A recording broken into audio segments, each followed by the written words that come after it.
Investment appraisal का हमारा question है ये A2 का। तो घोष लिमिटेड जो है उसने डिसाइड करना है कि आइदर वो प्रोजेक्ट ए को ऑप्ट करे या प्रोजेक्ट बी को ऑप्ट करे। Both projects have a life of 4 years, यानी यूजफुल लाइफ उनकी 4 साल है। Equipment is expected to have no scrap value, यानी स्क्रैप वैल्यू का बेटा मतलब है कि रेजिडुअल वैल्यू जीरो है उसकी इक्विपमेंट की। आपके पेपर में जो सवाल आएगा ना उसमें इक्विपमेंट की वैल्यू वैसे जीरो ही होगी, क्योंकि अब स्क्रैप वैल्यू का जो कॉन्सेप्ट था कि स्क्रैप वैल्यू भी होती थी, अब वो हमारे कोर्स से निकल गया, ऐड करनी होती 2023 से निकल गया। अब सवाल पेपर में आपके नहीं आएगा स्क्रैप वैल्यू वाला, वैसे बता रहा हूँ। तो आता ही है सवाल क्या मतलब, नहीं 25 नंबर का पूरा सवाल होता है, उसमें दो तीन पूछ लेते हैं वो टेक्निक्स। तो कहते हैं जी other information about the project is as follows. Initial outlay का मतलब इनिशियल इन्वेस्टमेंट है, 1,50,000 हो रही है और 1,40,000 हो रही है। एनुअल सेल्स 1 लाख है और 1,20,000 है। एनुअल परचेजेस 40,000 और 65,000 है। और other cost as a percentage of sales 8% दी हुई है और 5% दी हुई है। इंक्रीज इन वर्किंग कैपिटल 10,000 और 18,000 है। तो वर्किंग कैपिटल भी हम ऐड करते हैं सब में अपनी एवरेज इन्वेस्टमेंट के फॉर्मूले में। वर्किंग कैपिटल होता क्या है? वर्किंग कैपिटल को हम कहते हैं कैश। कैश आपने बिजनेस में जैसे एडिशनल कैश आपने लगाया ना, तो प्रोजेक्ट के आखिर में उतना कैश हम वापस भी ले लेते हैं, तो वो हम ARR के अंदर शामिल कर देते हैं। कई इस फॉर्मूले में शामिल नहीं भी करते हैं। फिर बताया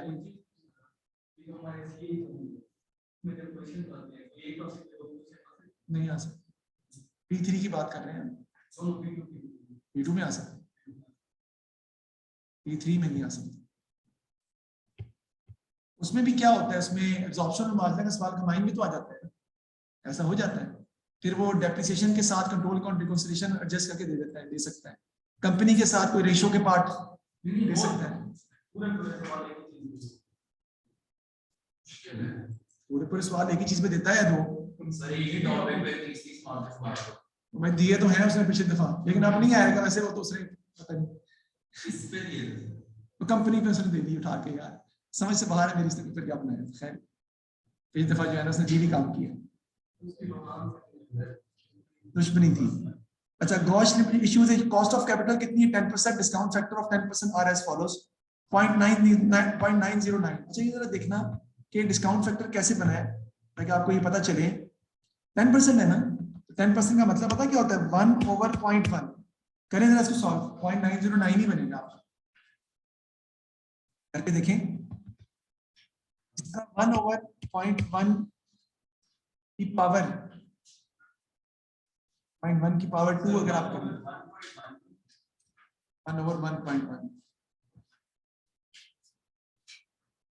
1 प्लस है ना।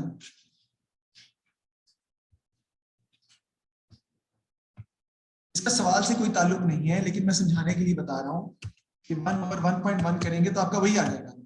क्या मिला? 0.909। दूसरे का अगर आप करेंगे तो आपका आ जाएगा 1/1.1 का स्क्वायर। 1/1.1 का स्क्वायर आप करेंगे तो वो आप चेक कर लें, वो 0.826 आ जाएगा। ये मैंने बताया जो कल मैंने एक्सप्लेन किया था ना आपको, हमारा जो डिस्काउंट फैक्टर है वो बनता कैसे है। आपको इसकी जरूरत नहीं है, आपको सिंपल डिस्काउंट फैक्टर क्वेश्चन में दिए होंगे, आप उससे सॉल्व कीजिएगा। इतनी डिटेल में जाने की जरूरत नहीं होती, वो तो मैंने कल पहले दफा स्टार्ट करवा रहा था तो मैंने भेज दिया था। तो वही 0.826 आ जाएगा। फिर 1.1 का 3 क्यूब से करेंगे तो वो 0.751 आ जाएगा। उस तरह ऑनवर्ड्स चैप्टर की 3 दिन हो गए, अब लेक्चर भेजूंगा इसके, समझ आ जाएगी, इतना मुश्किल भी नहीं है। आपने वैसे थोड़ा बहुत पढ़ा तो हुआ है, मुझे आइडिया होगा, ठीक है जी। लेकिन हमें डिस्काउंट फैक्टर कभी भी निकालने की जरूरत नहीं पड़ेगी, लेकिन सवाल में ऐसे तो कह सकता है ना वो कि डिस्काउंट फैक्टर कैसे कैलकुलेट किया जाता है। तो फिर आपको ये फॉर्मूला तो लिखना पड़ेगा कि P is equal to A1 plus 1/1 plus R की पावर 1 प्लस I की पावर है। इतना वो पूछ सकते हैं, MCQs में पूछ सकते हैं। इतना आइडिया आया वैसे कभी नहीं है, लेकिन इतना का आइडिया तो होना चाहिए।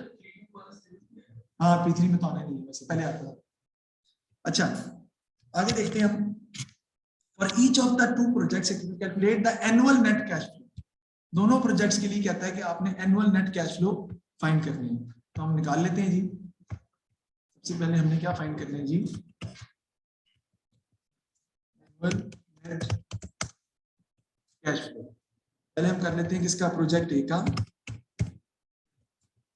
ऐसी बात है, अभी मैं सवाल सॉल्व नहीं कर रहा बेटा, अभी मैंने सिर्फ इसने कहा है कि एनुअल नेट कैश फ्लो निकाले, मैं सिर्फ वो निकाल रहा हूं बस। प्रोजेक्ट बी देखते हैं, इसमें ईयर्स होंगे आपके जारी बात है 1 है, 2 ये 2 है, ईयर 3 है, ईयर 4 है।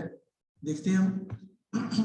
तो ईयर 1 में हमारी जो एनुअल सेल्स है हसन, वो कितनी है 1 लाख, परचेजेस कितनी है 40,000 और 8% सेल्स का अदर कॉस्ट भी है। ठीक है, तो मैं कैसे निकालूंगा एनुअल नेट कैश फ्लो? अगर इसमें मुझे निकालना पड़े, मैं करूंगा 1 लाख माइनस कितना था जी 40,000 और minus 8,000 which is the other cost. मेरे पास प्रोजेक्ट ए का ईयर 1 का एनुअल नेट कैश फ्लो आ जाएगा। एक बच्चे ने मुझसे सवाल किया, सर प्रोजेक्ट ए का तो आपने निकाल ली है, जो कि कितना आता है 52,000 आता है ना, सर 0 ईयर का नहीं निकालेंगे? भाई 0 ईयर में तो सिर्फ कैश आउटफ्लो है, उसमें तो नेट कैश फ्लो इनफ्लो है ही नहीं।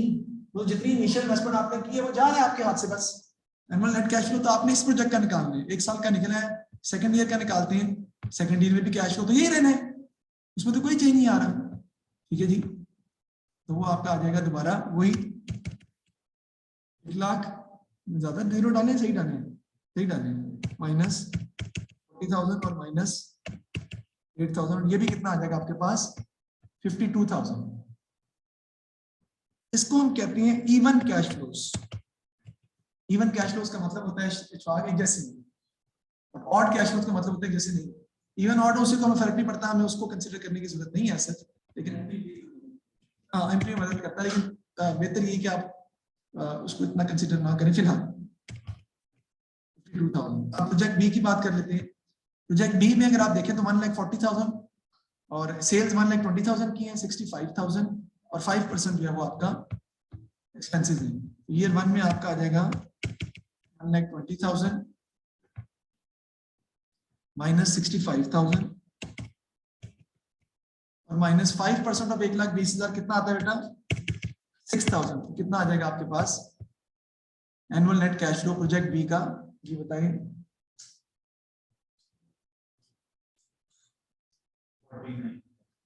49,000।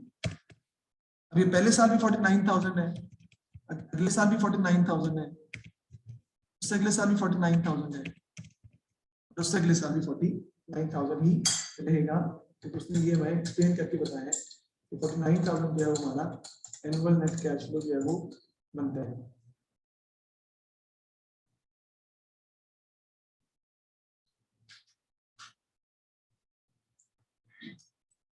आगे देखते हैं जी अब हम कि हम आगे मजीद इसको कैसे सॉल्व करेंगे। हाँ जी, इंक्रीज इन वर्किंग कैपिटल का मैंने बताया वो फार्मूले में यूज होना है, ARR के फार्मूले में, अदरवाइज का सवाल से कोई ताल्लुक नहीं है। और वर्किंग कैपिटल मैंने बताया होता क्या है, होता ये है कि आपने प्रोजेक्ट के दौरान एकदम आपको मजीद पैसों की जरूरत पड़ी, वो आपकी इन्वेस्टमेंट प्रोजेक्ट के अंदर नहीं लगेगी, आपको एक्स्ट्रा पैसों की जरूरत पड़ी, तो आपने प्रोजेक्ट में वो पैसे निकाले और प्रोजेक्ट के एंड में पैसे वापस भी ले लिए प्रोजेक्ट से, यानी उसका बेसिक इनफ्लो और आउटफ्लो में कोई डिफरेंस पैदा नहीं होगा। ये जो ARR का फॉर्मूला है ये वर्किंग कैपिटल के बगैर भी आप सॉल्व कर सकते हैं, गलत नहीं होगा, उसके बगैर भी सॉल्व कर सकते हैं, लेकिन क्योंकि दिया हुआ है इसलिए मुझे उसका ट्रीटमेंट भी आपको करवाना मैंने जरूरी समझा। तो ARR हमने सबसे पहले हमने क्या निकालना है जी, नेट कैश फ्लो तो निकाल लिया ना, अब कहते हैं जी ARR फाइंड करना है। तो ARR का फॉर्मूला हमारा होता है जी equal to average profit divided by average investment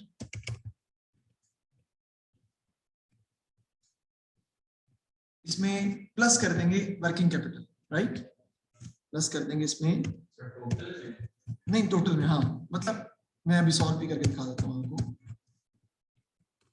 capital और मल्टीप्लाइड बाय 100, ये फॉर्मूला हमारा बनेगा किसका ARR का। अब अगर आप देखें तो एवरेज प्रॉफिट निकालने के लिए याद रखिएगा कि आपके जो एनुअल नेट कैश फ्लो निकले हैं आपको उसमें से एक चीज माइनस करनी पड़ेगी और वो है आपकी क्या डेप्रिसिएशन। अब क्योंकि डेप्रिसिएशन जो है वो नॉन कैश एक्सपेंस है, लेकिन प्रॉफिट निकालते हैं तो डेप्रिसिएशन माइनस करनी पड़ेगी ना आपको, ठीक है।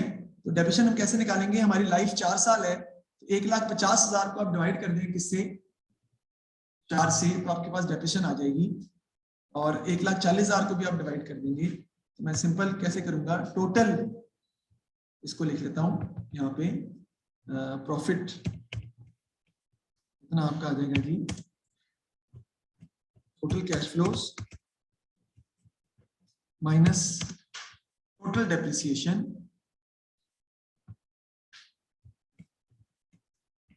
तो आपके पास क्या आ जाएगा, प्रॉफिट आ जाएगा। इसके लिए हम निकालते हैं, पहले थोड़ी सी मैं जगह छोड़ देता, ज्यादा अच्छी बात थी लेकिन चलो खैर है। पहले हम प्रोजेक्ट ए के लिए निकालते हैं, तो 52,000 मल्टीप्लाई 4 करें कितना आता है, 208,000 माइनस टोटल डेप्रिसिएशन कितनी है, 1,50,000। सर ये कहां से आएगी, देखिए बेटा डेप्रिसिएशन कितनी आएगी, 1,50,000 डिवाइड बाय 4, ठीक है ना, असुन 4 साल है ना, स्क्रैप वैल्यू 0 है, तो डिवाइड बाय 4 आएगी, टोटल डेप्रिसिएशन 1 साल की, तो 4 साल में कितनी होगी, मल्टीप्लाई बाय 4, तो 1,50,000 ही बननी है सर, ठीक है जी। तो टोटल कैश फ्लोज जो आपके इनफ्लो हुए हैं माइनस टोटल डेप्रिसिएशन 1,50,000, तो आपके पास प्रॉफिट आ जाएगा, कितना आ रहा है 58,000 को मैं डिवाइड कर दूंगा किससे, 4 से, मेरे पास क्या आ जाएगा, that is going to be my average profit, क्योंकि मुझे एवरेज प्रॉफिट चाहिए ना, ये तो टोटल प्रॉफिट निकलेगा, मुझे चाहिए एवरेज प्रॉफिट, मुझे उसको डिवाइड करना पड़ेगा 4 से, कितना आता है जी 14,500 इज माय एवरेज प्रॉफिट। जी जी जी हाँ जी 58,000 टोटल प्रॉफिट सब सालों का मिला के, डिवाइड बाय 4 करेंगे तो एवरेज प्रॉफिट निकलेगा। इसका एक और तरीका भी है, एक और तरीका इसका ये है कि 52,000 में से आप डेप्रिसिएशन 37,500 माइनस करते जाए बारी बारी, ठीक है ना, जो प्रॉफिट आया उसका टोटल करें, डिवाइड बाय 4 करें, तब भी यही है। सर अगर हमारे कैश फ्लो सेम हो, मतलब जैसे इस क्वेश्चन में है, तो अगर हम एक ही साल का निकालें प्रॉफिट तो हमारा एवरेज प्रॉफिट ही बनेगा। हाँ कर सकते हैं, बिल्कुल कर सकते हैं ऐसे, लेकिन पेपर में डिफरेंट ही आते हैं, ठीक है, तो इतना ज्यादा मैटर नहीं करता, डिफरेंट ही आते हैं, इसलिए बेहतर है कि हम अपना पैटर्न एक ही कंसीडर करें। 14,500 आपका एवरेज प्रॉफिट निकला है।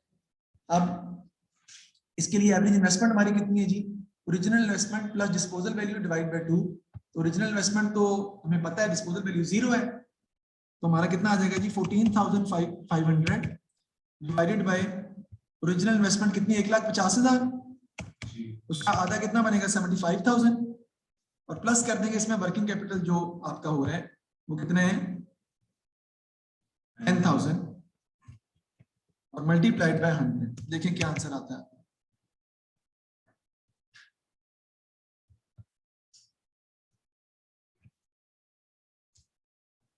मल्टीप्लाई 100 करने से पहले 10,000 जी हाँ जी, बहुत ज्यादा है नहीं आप समझ रहे हैं सर, ये फॉर्मूले के अंदर होगा ना जी, यही बता रहा हूँ, नीचे वाले पोर्शन में ऐड होगा, नीचे वाले पोर्शन में होता है,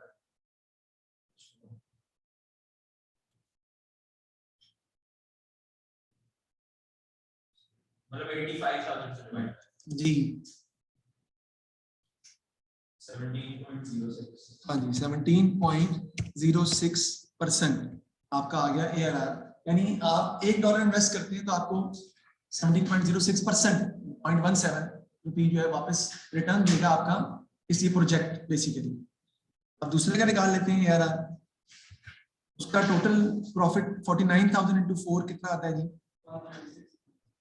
196,000, उसमें से हम माइनस कर देंगे टोटल डेप्रिसिएशन, वो कितनी आएगी बेटा आपकी, देखिए 1,40,000 को डिवाइड बाय 4 करें तो 1 साल की डेप्रिसिएशन आएगी, मल्टीप्लाई बाय 4 कर देंगे तो टोटल डेप्रिसिएशन आ जाएगी, क्योंकि 1,40,000 ही आएगी आपको जी, कितना आ जाएगा जी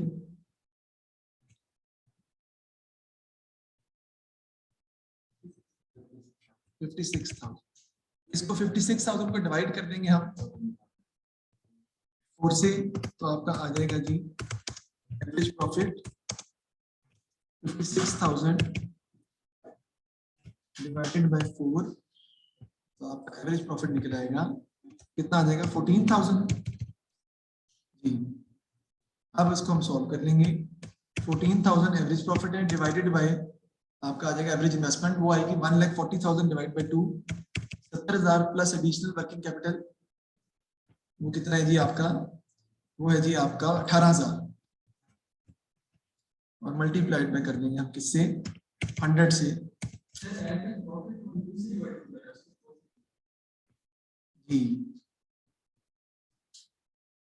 एक second,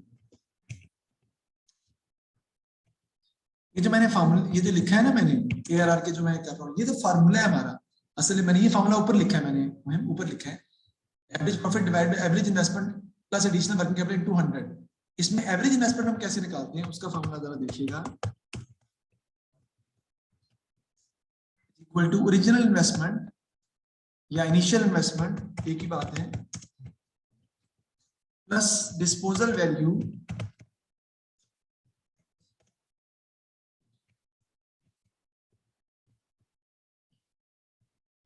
plus disposal value divided by 2। इस क्वेश्चन में डिस्पोजल वैल्यू 0 है, ये फॉर्मूला है एवरेज इन्वेस्टमेंट का, ठीक है। तो ओरिजिनल इन्वेस्टमेंट कितनी है हमारी, जो भी 1,40,000 है या 1,50,000 है, तो उसको डिवाइड बाय 2 करेंगे 70,000 आपका आ जाएगा। ये मुहिम बना कैसे है वो मैं आपको हल्का सा बता देता हूँ कि आपने अगर इस साल 1,50,000 रुपया लगाया ना, इन्वेस्टमेंट की है इस साल में, तो अगले साल के स्टार्ट में वो इन्वेस्टमेंट क्या हो जाएगी, कम हो जाएगी। अगले साल में 1,50 नहीं लगा, डिडक्शन की वजह से इन्वेस्टमेंट की वैल्यू कम हो जाएगी, थर्ड ईयर में और कम हो जाएगी, फोर्थ ईयर में और कम हो जाएगी, फिफ्थ ईयर में 0 हो जाएगी। उसको प्लस करके डिवाइड करें तो एवरेज इन्वेस्टमेंट आपकी वैल्यू एवरेज बनेगी, वो डिवाइड बाय 2 करके हमारी आती है। इस तरीके से सॉल्व होता है। कितना आता है आंसर, 15.91। तो बताएं जी कौन सा प्रोजेक्ट एक्सेप्ट करेंगे इसके हिसाब से। Obviously the return on investment of project A is better than the return on investment of project B. तो वो 15.91 से ज्यादा है तो हम प्रोजेक्ट ए को एक्सेप्ट कर लेंगे क्योंकि उसका एवरेज रेट ऑफ रिटर्न या अकाउंटिंग रेट ऑफ रिटर्न जो है वो ज्यादा शो हो रहा है, तो हम उसको एक्सेप्ट कर लेंगे। आगे चलते हैं, नेक्स्ट हमें क्या बताता है जी, पेबैक पीरियड आपने निकालना है, ठीक है जी। तो पेबैक पीरियड निकालूंगा मैं आपके सामने, यहाँ पे निकाल लेता हूँ मैं। यहाँ पे मैं लिख लूंगा जी years, इधर आपका आ जाएगा जी कैश फ्लोस, और इससे नेक्स्ट आपके आ जाएंगे जी कम्युलेटिव कैश फ्लोस।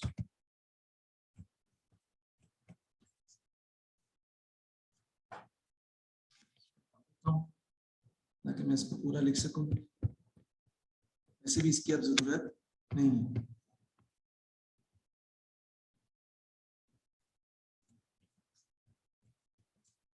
ईयर हम लिख लेते हैं सबसे पहले। इनिशियल इन्वेस्टमेंट मैंने बताया था कब होती है, ईयर 0 में, ईयर 0 में इनिशियल इन्वेस्टमेंट होती है आपकी, फिर 1 2 3 एंड 4। ईयर 0 में आपका जो कैश फ्लो होगा बेटा वो आउटफ्लो ही सिर्फ हो रहा है। अगर आप देखें प्रोजेक्ट ए की अगर हम बात करें, आउटफ्लो हमारा कितना हो रहा है, 1,50,000 का आउटफ्लो प्रोजेक्ट ए का कितना है जी, 1,50,000। और कम्युलेटिव कैश फ्लोस कितने बन जाएंगे, वो भी आपके वही बनेंगे, यानी 1,50,000। It should have been in negative symbol, I have to write it in negative, आपको भी लिखना पड़ेगा क्योंकि आउटफ्लो है आपका। अब ईयर 1 में देखते हैं कि हम कितना कैश फ्लो हमारे पास आ रहा है। प्रोजेक्ट ए की बात कर रहा हूं मैं भी, 52,000 हम इससे रिकवर कर रहे हैं पहले साल, ये वापस हमें मिल रहे हैं। सर 52,000 लेंगे, प्रॉफिट नहीं लेंगे, प्रॉफिट नहीं ले रहे हम, सिर्फ प्रॉफिट सिर्फ इस्तेमाल होता है ARR के अंदर बस, बाकी सारे टेक्निक्स के अंदर, इन्वेस्टमेंट टेक्निक्स के अंदर हम कैश फ्लो यूज करते हैं। और कैश फ्लो हमने निकाला हुआ है क्योंकि हर साल सेम रह रहा है। तो पहले साल हमारे पास कितना कैश फ्लो आया, 52,000, तो आपका नेगेटिव कितना रह गया, ये कम होके आपका रह गया 98,000।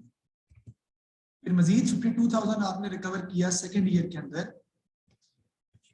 तो आपका नेगेटिव कैश फ्लो जो है 98,000 से कम होके मजीद कम हो गया, कितना हो गया 46,000।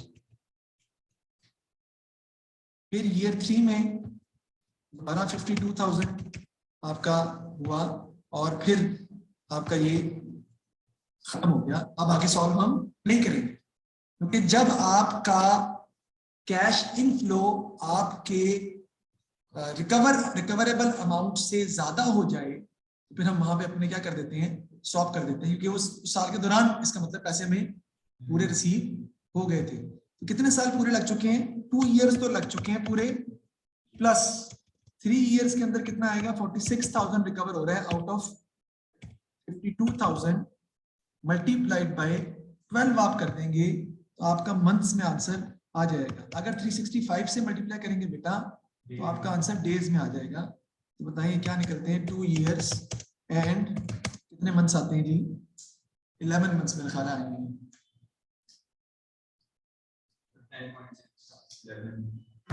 वही 2 years एंड 11 मंथ्स हम इसको रिकॉर्ड कर लेंगे कि 2 महीने और 2 साल और 11 महीने में हम अपनी इनिशियल इन्वेस्टमेंट जो है वो रिकवर कर लेंगे। पूरा प्रोजेक्ट हालांकि 4 साल का है, 2 साल और 11 महीनों में अपनी इन्वेस्टमेंट को हम रिकवर कर लेंगे। अब दूसरे प्रोजेक्ट की बात करते हैं, उसमें भी डेफिनेटली आपको इस तरीके से चार्ट जो है वो बनाना पड़ेगा। ईयर्स होंगे आपके, कैश फ्लोज होंगे और आपके होंगे आगे cumulative cash flows.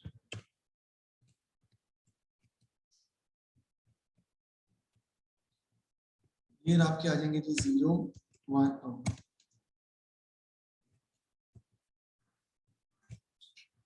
1 2 3 4। Cash flow हम देख लेते हैं, उसमें कैश फ्लो हमारा आउटफ्लो कितना है, 1,40,000 का। आगे भी आपका यही आ जाएगा नेगेटिव में 1,000। ईयर 1 में आपको जो इनफ्लो हो रहे हैं वो कितने का हो रहा है जी, 49,000 का आपका पहले साल में इनफ्लो हो रहा है। पहले साल में जो इनफ्लो हो रहा है 49,000 का, उसकी वजह से आपका जो इनिशियल इन्वेस्टमेंट है उसकी जो रिकवरी है वो कम हो जाएगी। कितना बचता है बाकी, 91,000। फिर 49,000 रिकवर हुआ आपको ईयर्स 2 में, आपका नेगेटिव फिर कम हो गया, कितना रह गया 42,000। फिर अगर आप 49,000 थर्ड ईयर में देखें तो आपका अमाउंट जो है वो ज्यादा हो गई है, इनफ्लो जो है आपकी रिकवरी अमाउंट ज्यादा हो गया, तो हम स्टॉप कर देंगे हम। और आपका जो ये बनेगा जी 2 years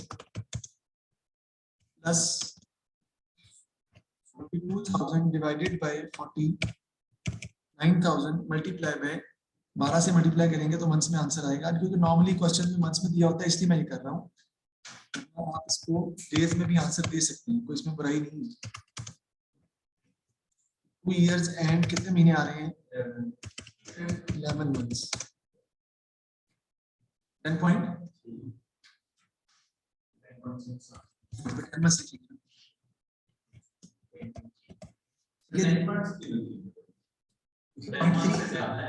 हाँ तो 0.3 है ना, तो राउंड करके 10 मंथ्स कर देंगे ना उसको।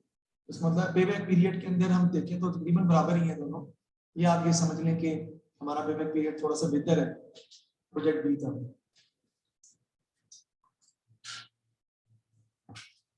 पेबैक पीरियड जो है वो it is not widely used as an investment appraisal technique. उसकी रीजन ये है कि पेबैक पीरियड एक तो टाइम वैल्यू ऑफ मनी को कंसीडर नहीं कर रहा, क्योंकि डिस्काउंट फैक्टर को कंसीडर नहीं कर रहा। दूसरा प्रॉब्लम ये है कि सिंपल टू अंडरस्टैंड उस हिसाब से तो ये फायदेमंद है।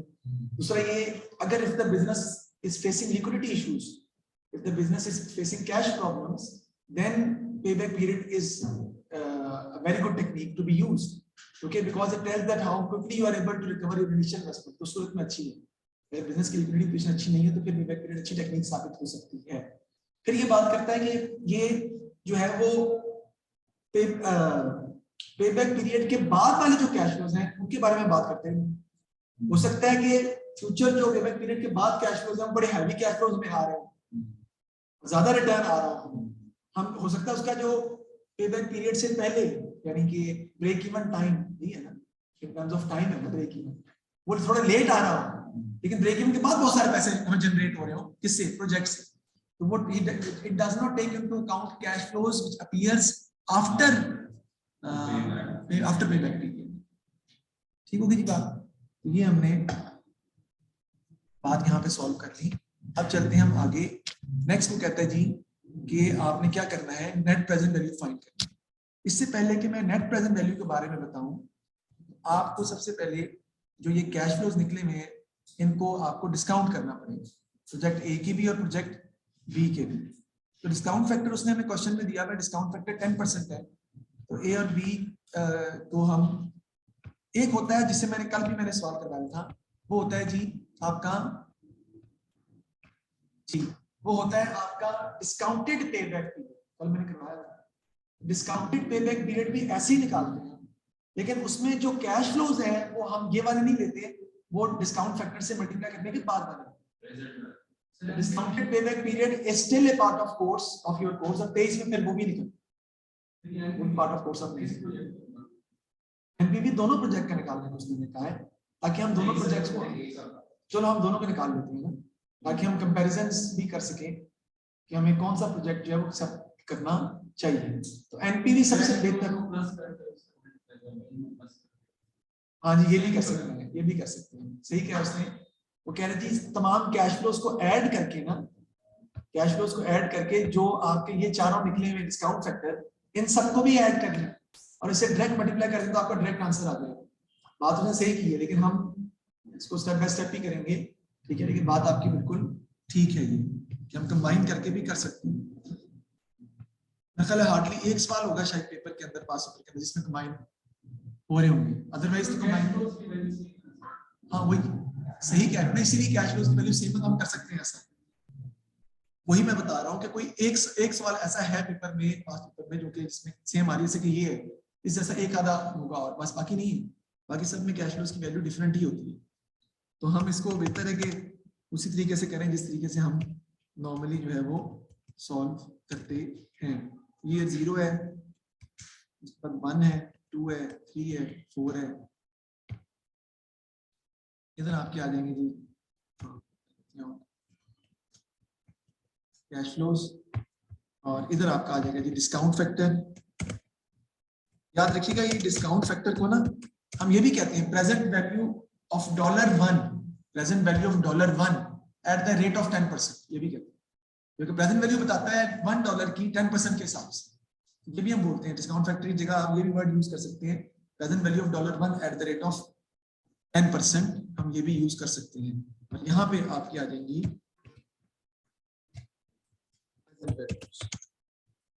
Cash flows. देखते हैं ईयर 1 में तो आपका सिर्फ कैश आउटफ्लो ही हो रहा है, और इसमें कितना हो रहा है जी 1,50,000 का, और ईयर 1 में डिस्काउंट फैक्टर बेटा 1 होता है। क्यों सर? क्योंकि ईयर 1 में जितने पैसे आपने लगाए हैं उसकी वैल्यू उतनी ही है, प्रेजेंट वैल्यू भी उतनी ही जितनी है, क्योंकि आज की डेट में ही है ना वैल्यू, आज की डेट में लगाए तो आज की डेट में उसकी वैल्यू 1,50,000 आ रही है।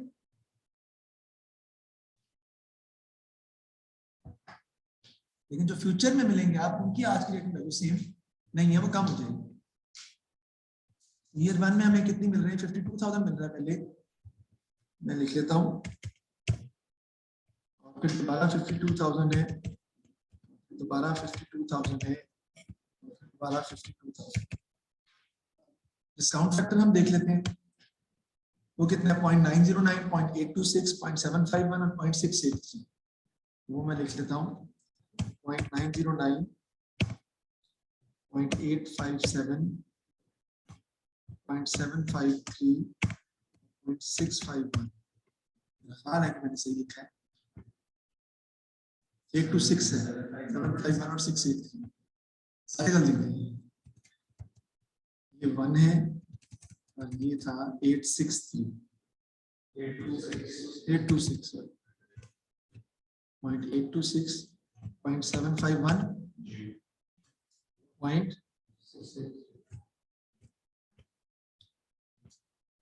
जी कितना आ रहा है जिसकी अमाउंट?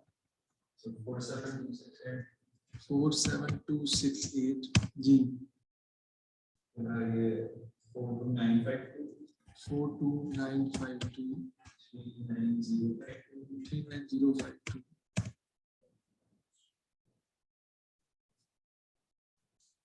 35516।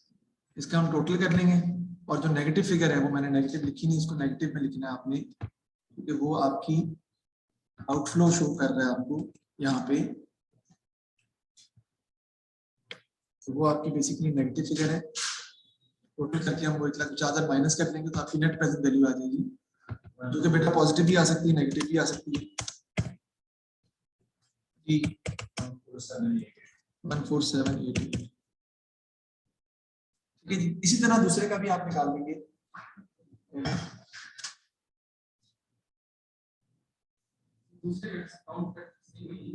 डिस्काउंट फैक्टर सेम होगा, लेकिन उसकी वैल्यू 49,000 है, जो कैश इनफ्लो आ रहा है 49,000 का है, डिस्काउंट फैक्टर उसमें सेम रहना है। तो जिसका एनपीवी ज्यादा होगा वो बेहतर है, जिसका एनपीवी ज्यादा होगा वो बेहतर प्रोजेक्ट है। हाँ जी, वो बेहतर प्रोजेक्ट है। वैसे हम जो बेहतर जो एनपीवी ज्यादा होगा उस प्रोजेक्ट को हम एक्सेप्ट करेंगे। देखते हैं जी हम क्वेश्चन में मजीद हमसे क्या पूछ रहा है वो। एनुअल नेट कैश फ्लो निकाल लिए, पे बैक पीरियड भी निकाल लिया, net present value project A निकाल लिया। State to limitations of each of the following: accounting rate of return, pay back matter और net present value, and state which of the two projects आप गोशे should select, give reasons for your answer. कौन सा project आप select करेंगे? उसके लिए तो बहुत आसान है कि एआरआर उसका बेहतर है प्रोजेक्ट ए का, और पे बैक पीरियड दोनों का तकरीबन सेम है। ए का बेहतर है, और एनपीवी बेटा दूसरे की निकालनी पड़ेगी ना अब आपको, बात तो अच्छा दी हुई है कितनी है 15281, जबकि उसकी एनपीवी कितनी निकल रही है 1, तो एनपीवी इसकी कम है। तो हम प्रोजेक्ट बी जो है वो एक्सेप्ट करेंगे तो उसका पेबैक पीरियड भी बेहतर है और उसकी एनपीवी जो है वो ज्यादा आ रही है प्रोजेक्ट ए के मुकाबले में। क्या होगा लेकिन हम इसको मतलब वो नहीं करेंगे कि असल में बात ये है कि जो एनपीवी टेक्निक जो है that is most considered as the best investment advisor technique all over the world. तो ये सबसे ज्यादा इंपॉर्टेंट होती है, सबसे बेहतर इसको हम एवेल्युएट करते हैं, इसकी बेसिस पे एवेल्युएट करते हैं। एनपीवी इसका बेहतर होगा, इसका मतलब पैसे ज्यादा वहां मिल रहे हैं, उसको हम ज्यादा अच्छे तरीके से इस्तेमाल करें। ठीक है, एनपीवी बेहतर है, फिर वो पेबैक पीरियड भी उसका कम है, तो यही जो ऑप्शन यूजुअली आप ये कह सकते हैं कि मतलब इट डिपेंड्स कि इस कंपनी को क्या चाहिए। बिल्कुल कैसे अगर उनके लेकिन एवरेज रेट ऑफ रिटर्न के ऊपर तो बेस कर ही नहीं सकते ना, क्योंकि एवरेज रेट ऑफ रिटर्न तो प्रॉफिट बेस्ड मेथड है और profit is a subjective figure. ARR तो वो कंपनीज देखती हैं जब देखना चाहती है कि हमें रिटर्न ऑन इन्वेस्टमेंट कितना मिल रहा है, क्योंकि एआरआर तो रिटर्न ऑन इन्वेस्टमेंट बताता है ना, वो हमें कितना आ रहा है, तो उसका कैश से तो कोई ताल्लुक है ही नहीं। तो कैश टेक्निक ज्यादा इंपॉर्टेंट होती है, इसीलिए पेबैक पीरियड और एनपीवी की बेस पर डिसाइड जो है वो करेंगे। अच्छा जी, अब ये लिमिटेशंस की थोड़ी सी बात कर लेते हैं, यानी थोड़ा सा सॉरी थ्योरी की तरफ हम जाते हैं जरा, क्योंकि इसमें थ्योरेटिकल पोर्शन भी है तो हमने लास्ट टाइम तो डिस्कस नहीं किया था, आज हम जो है उसको डिस्कस कर लेते हैं।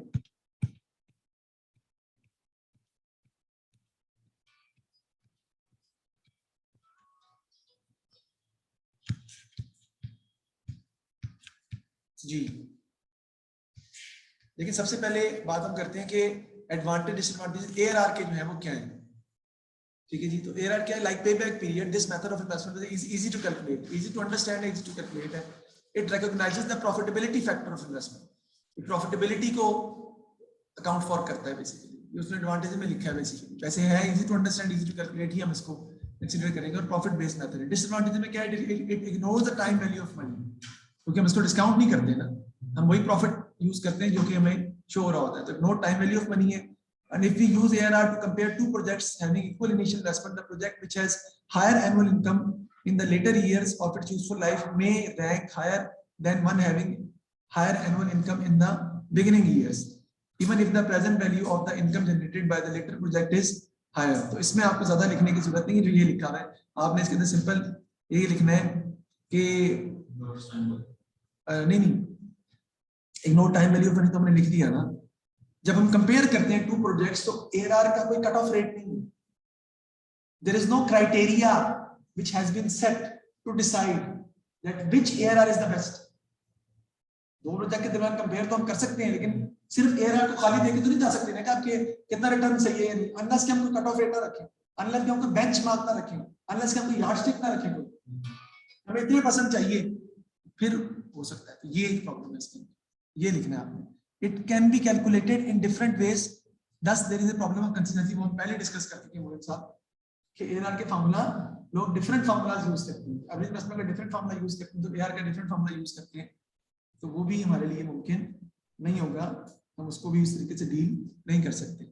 उसके बाद है जी it uses accounting income rather than cash flow बता दिया, कैश बेस्ड मेथड है, ये आपको प्रॉफिट बेस्ड मेथड है, कैश को यूज नहीं करता।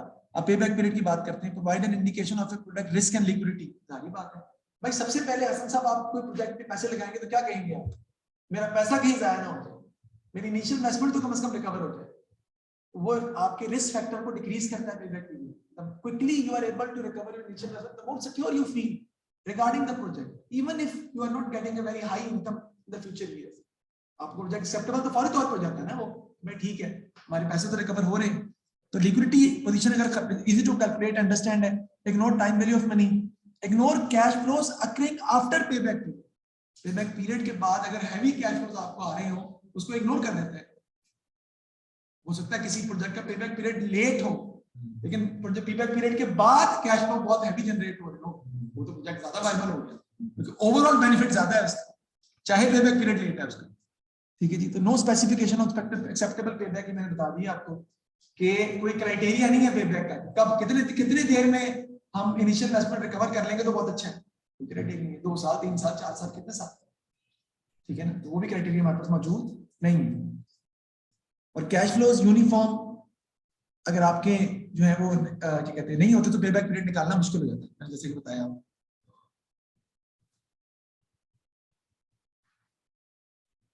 आगे चलते हैं जी। अब बात करते हैं किसकी जी, प्रेजेंट वैल्यू। तो advantage of pay back period are, pay back period is quite simple to calculate, वो भी आसान है।